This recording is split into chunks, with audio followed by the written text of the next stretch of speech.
6세대 전투기 엔진 만든다. 하나와 두산이 손잡고 KF-21 엔진을 생산했다. 미국과 인도의 큰 충격. 완벽한 토크 힘. 국산 엔진 KF-21 최초 공개. KF-21 엔진의 진실이 밝혀진다. 두산 에너빌리티가 4.5세대 국산 전투기인 KF-21에 장착된 엔진보다 더 나은 성능의 항공기용 엔진 개발에 뛰어들었다. 두산 에너빌리티는 한국항공우주산업 KAI와 항공기용 엔진 개발 전략적 협력관계 구축 업무협약을 체결했다고 17일 밝혔다. 체결식에는 KAI 강구영 사장과 두산에너빌리티 정현인 부회장이 참석했다. 두산에너빌리티는 KF-21 전투기와 편대 비행을 이룰 드론 가오리에 장착될 항공기용 엔진 개발에 나선 바 있다. 이번에 KAI와 손잡으며 본격적인 항공기용 엔진 개발에 뛰어든 모양새다. 현재 KF-21은 한화에어로스페이스가 미국 제네럴 일렉트릭 GE F414 엔진 라이선스를 받아 제작한 14,770파운드 포스 LPF급 엔진을 탑재했다. 두산에너빌리티는 이보다 높은 성능의 15000LBF급 유무인기용 엔진 개발을 천명해 업계의 주목을 받고 있다. 방사청은 2023년에 동급의 항공기 엔진 개발 계획을 발표한 바 있는데 두산에너빌리티가 KAI와 함께 성공하면 한국은 최첨단 국산 항공기용 엔진을 보유한 국가로 발돋움하게 된다. 현재 고유의 엔진 모델을 가진 나라는 미국과 영국, 프랑스, 러시아 정도인 점을 감안하면 이번에 두산에너빌리티는 간단한 도전을 한 게 아님을 알 수 있다. 두산에너빌리티는 이외에도 1만 LPF급 무인기용 엔진 개발백에서 500 LPF급 다목적 무인기용 소형 엔진 개발에도 나선다. 두산에너빌리티는 항공엔진 개발을 담당하고 KAI는 항공기 체계 개발을 맡을 예정이다. 두산에너빌리티가 항공기용 엔진 개발에 과감히 나설 수 있는 이유는 발전용 가스터빈 개발에 성공했기 때문이다. 수소전소 터빈을 개발하며 가스 불꽃과 다른 연소 특성을 갖는 수소 불꽃에 대한 이해도를 높였다. 항공기 엔진의 구조가 발전용 가스터빈과 유사하다. 차이가 있다면 발전용 가스터빈은 고효율, 안전성 등이 요구되고 항공엔진은 고출력, 경량화가 중시된다는 점이다. 그래서 두산에너빌리티는 항공기용 엔진도 무난히 국산화할 것으로 보인다. 두산에너빌리티는 국방과학연구소가 주관하는 1만 LPF급 무인기용 엔진 개발 사업에 참여해 엔진 레이아웃 설계와 구성품 해석, 터빈 베인, 블레이드 주조품 제작과 후가공 과제 등을 담당하고 있다. 2. 우크라이나의 나토 가입 여부가 종전 최대 쟁점. 러시아의 쿠르스크주는 제2차 세계대전 당시 나치 독일군과 옛 소련군이 세계 단일 전투 역사상 최대 규모의 격전을 벌였던 곳이다. 러시아 남서부 끝단의 군사적 경제적 요충지 쿠르스크는 유럽으로 가는 길목 역할을 한다. 모스크바까지 직선거리는 500km, 키이우까지는 300km에 불과하다. 우크라이나군이 8월 6일 기습 공격을 시작해 이 지역을 점령했지만 이를 탈환하려는 러시아군과 지금까지 격렬한 전투가 계속되는 최대 격전지다. 우크라이나가 쿠르스크로 진격한 것은 러시아와의 종전 협상을 염두에 둔 전략의 일환이라고 볼 수 있다. 우크라이나는 그동안 러시아가 점령한 자국의 동부 지역인 돈바스, 도네츠크와 루한스크를 통칭하는 지역 등을 탈환하지 못한 채 전쟁이 교착 상태에 빠지자 이를 타개할 목적으로 쿠르스크를 기습 공격한 것이다. 우크라이나가 러시아와 종전 협상을 벌일 경우 쿠르스크와 돈바스를 교환할 수도 있다는 점을 고려했다는 것이다. 러시아도 이 점을 간파하고 우크라이나에 점령당한 쿠르스크를 탈환하기 위해 병력 5만여 명을 배치한 가운데 최정예 부대들이 우크라이나군의 공격을 퍼붓고 있고 북한군 병력까지 투입하고 있다. 러시아군은 최근 몇 주간 우크라이나가 지난 8월 점령했던 자국 영토 1171km 위 거의 절반을 탈환했다. 반면 우크라이나도 쿠르스크에 최정예 여단 등 3만여 명의 병력을 투입해 러시아군의 공세를 막아내고 있다. 우크라이나군은 미국과 영국이 러시아 본토 사용을 허용한 에이테크임스, ATACMS, 지대지 미사일과 스톰섀도우 순항 미사일로 러시아군에 상당한 타격을 가하고 있다. 양국군 모두 내년 1월 20일 도널드 트럼프 미국 대통령 당선인이 취임할 때까지 쿠르스크를 사수하거나 탈환해야 한다는 입장이다. 이처럼 양국이 이른바 땅 따먹기에 총력을 기울이고 있는 이유는 트럼프 당선인이 취임하면 24시간 이내에 러시아 우크라이나 전쟁을 종결시키겠다고 공언했기 때문이다. 양국은 트럼프 2기 정부가 출범해 본격적으로 종전 협상을 중재하기 전까지 한 뼘의 땅이라도 더 빼앗거나 탈환하는 것이 협상에서 유리하다고 보고 있다. 블라디미르 푸틴 러시아 대통령은 핵카드까지 꺼내들었다.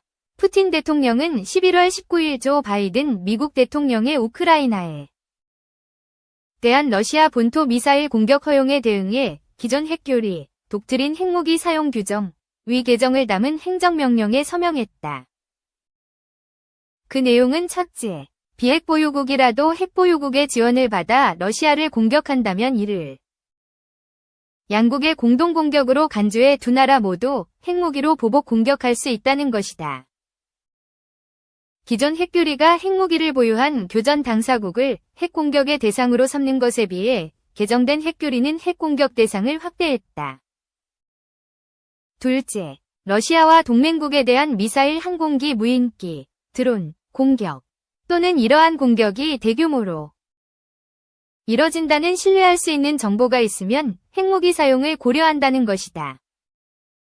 기존 핵교리는 러시아가 핵공격을 받았을 때 혹은 전면전 상황에서 적의 지상군에 의해 수도 모스크바가 위협받는 등 국가 존립이 위협받는 경우에 한정해 핵보복을 한다는 것이었다. 개정된 핵교리는 핵무기 사용 조건을 크게 완화하는 것이다. 러시아는 이번 개정으로 미사일과 드론 등을 이용한 공습만으로도 피해 규모가 크다고 판단될 경우 핵무기를 사용할 수 있다.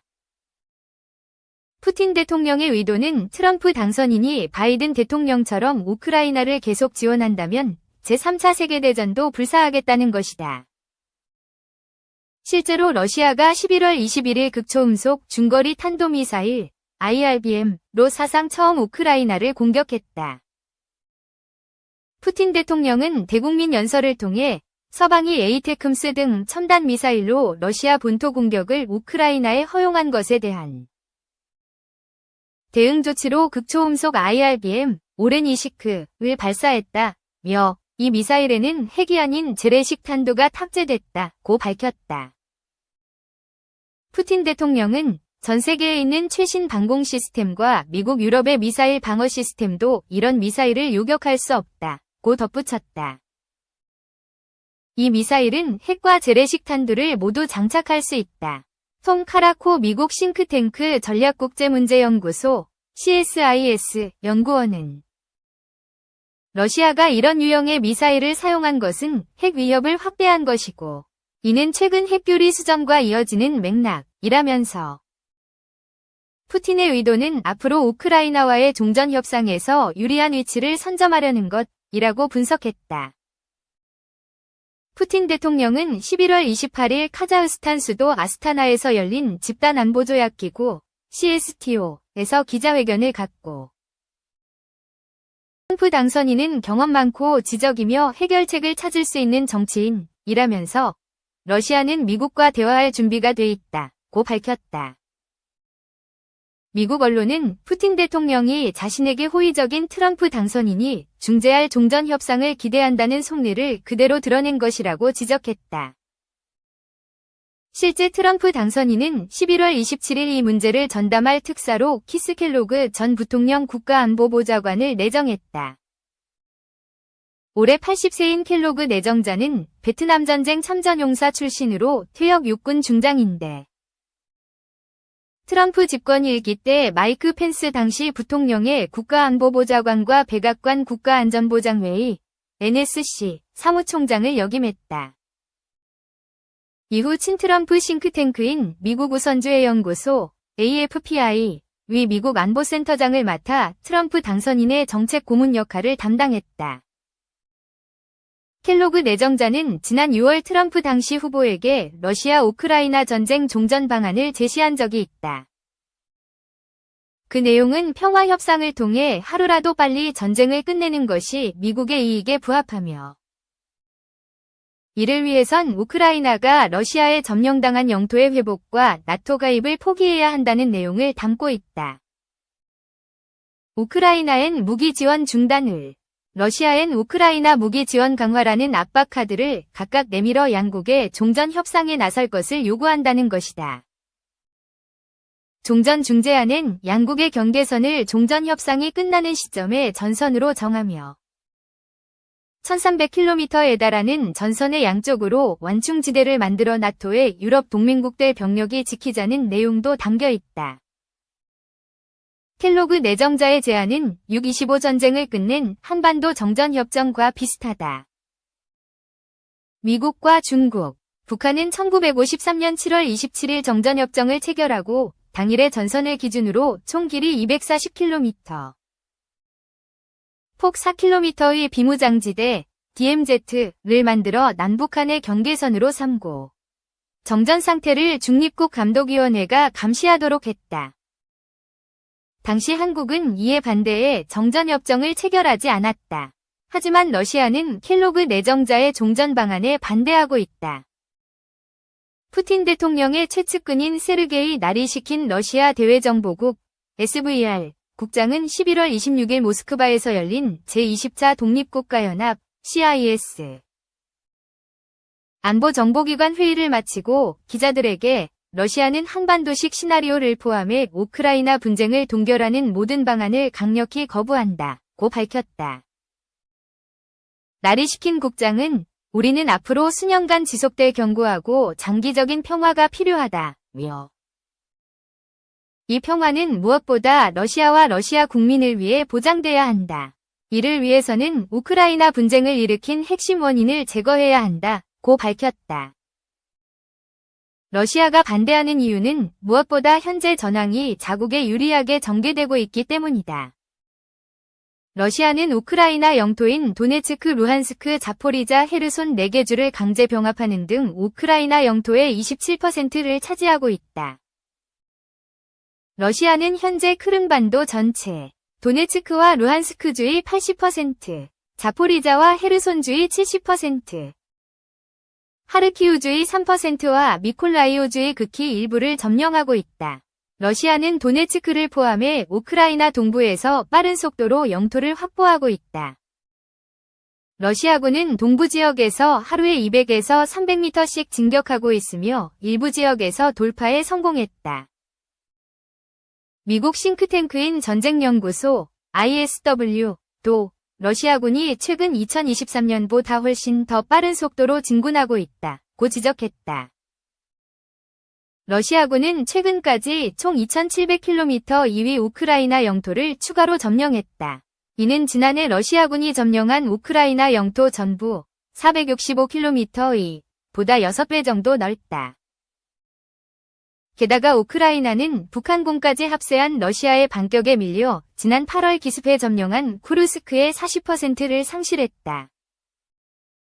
전황에 고무된 푸틴 대통령은 우크라이나와 평화 정착을 위한 대화를 시작할 전제 조건은 없다면서도 지난 6월에 제시한 군사활동 종결 조건은 변하지 않았다고 강조했다. 푸틴 대통령은 우크라이나의 나토 가입 포기, 러시아 점령지 내 우크라이나군 철수, 러시아가 주장하는 우크라이나의 4개 주 이양 등을 종전 조건으로 제시한 바 있다.